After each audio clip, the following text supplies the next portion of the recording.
mentioning that you live here. That's very good. You're a resident of Kauai, and I understand that you're creating or redoing a new room or a new building or a clinic, etc. And here is there's an attachment, and it has a very simple version of what you're doing. This is all done on computer or cover letter, snail mail. I like that too. I have a portfolio there that it's out. That's my portfolio. These days, it's something you give away. It costs about $4 to make, or if you have a home printer, you can do it yourself. But this is something for the right people. This is something you would send, and it makes a big difference. Besides, the computer and using that. Okay. Getting back to rest. An art rep, unlike if you were doing multiples of crafts and stuff, that's a 15 the people that do multiples, even if you have some of your objects that are on mouse pads or cards, etc. See what it's besides you can go up or down in price range, etc. What do I like about greeting cards or etc. is it's your bread and butter, number one, and number two, somebody will see your work and want to know more about you, and that information's on that card. So whenever I have a show, etc., and it's so reasonable now to have things printed off island and back here, that I always like to do that, and you should also. When somebody sees this work, it's just almost like a throwaway, but especially if you have a gallery, as you know, and they have all of a sudden you have some little examples of your work. That might move them enough to find out who you are and how to reach you. These days, it's totally legitimate to put your website in. Galleries don't mind that, and shops don't mind that. They don't want a phone number, they don't want an address, but an email or a website is cool now. You can do that. Okay, it wasn't always the case. So getting back to reps, besides you want, as I say, there's so few of them in the state. If you went to San Francisco, they have whole buildings that have decorators, and showrooms. And when you go to the mainland, if you're going to a major city, etc., why not bring some of your portfolio or cards or packages? And if you're visiting somebody in San Francisco, they have markets like that, and I've done that, and it's helped. Because how are they going to find you? This is it, without spending a lot of money.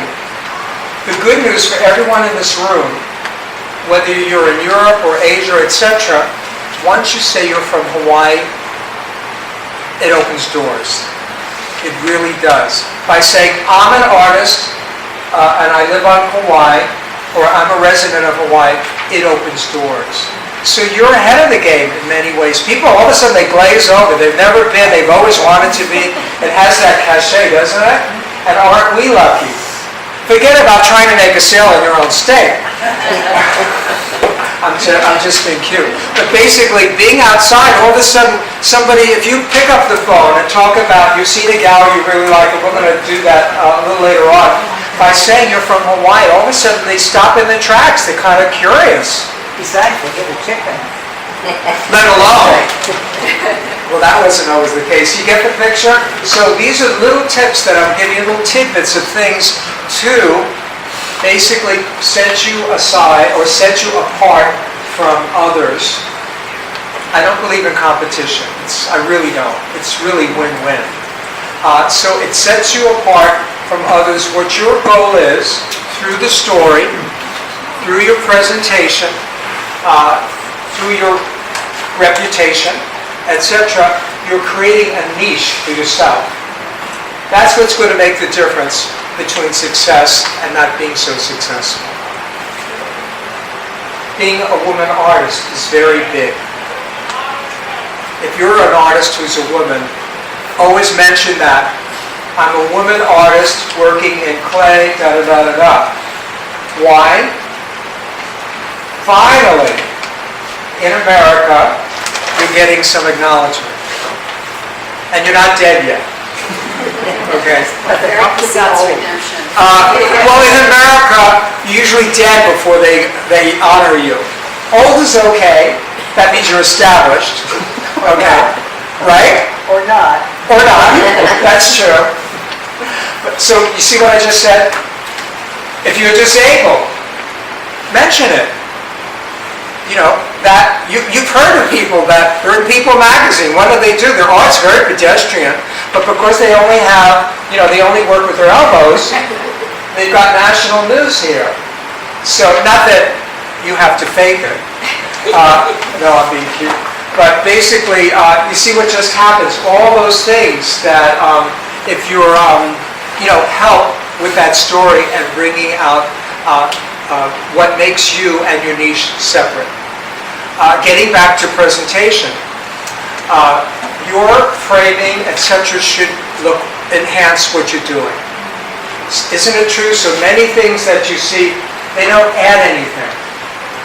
A lot of the artists or the work we'll see in this room, some of the stuff is really, it's very nice, but by putting it in a special frame or using a different color mat, or maybe it's off the wall, or maybe a lot of people like, that's you back there? Yeah. Yeah. Perhaps if our friend Debbie had spent a little more money and made her, instead of the 1/4-inch canvases, she got the little larger one.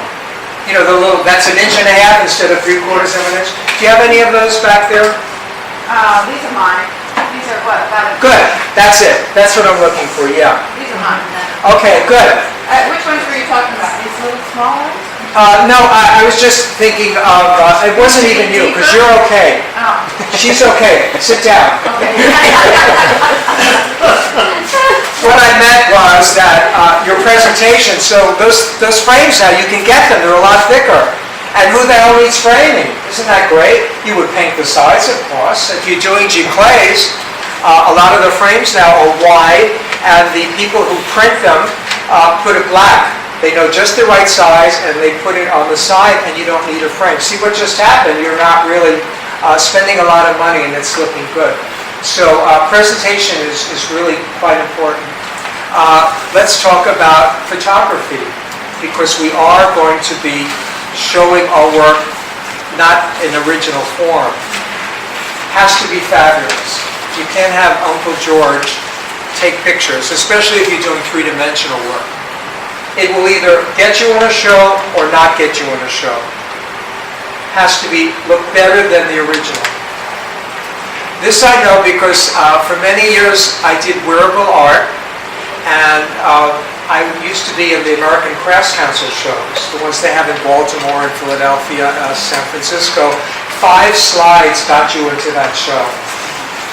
Didn't matter how famous you were.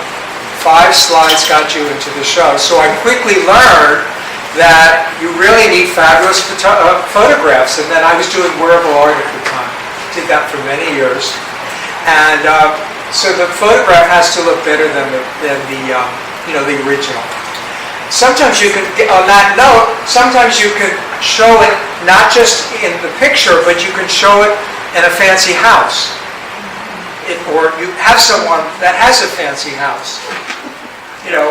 That looks like $1 million. Can I take the stuff that's on your wall and put my stuff and me photograph it? You see, we're talking Architectural Digest here. We're talking, metropolitan home. So it's not just the work, it's that presentation again. Do you like that idea? Question. Do you know somebody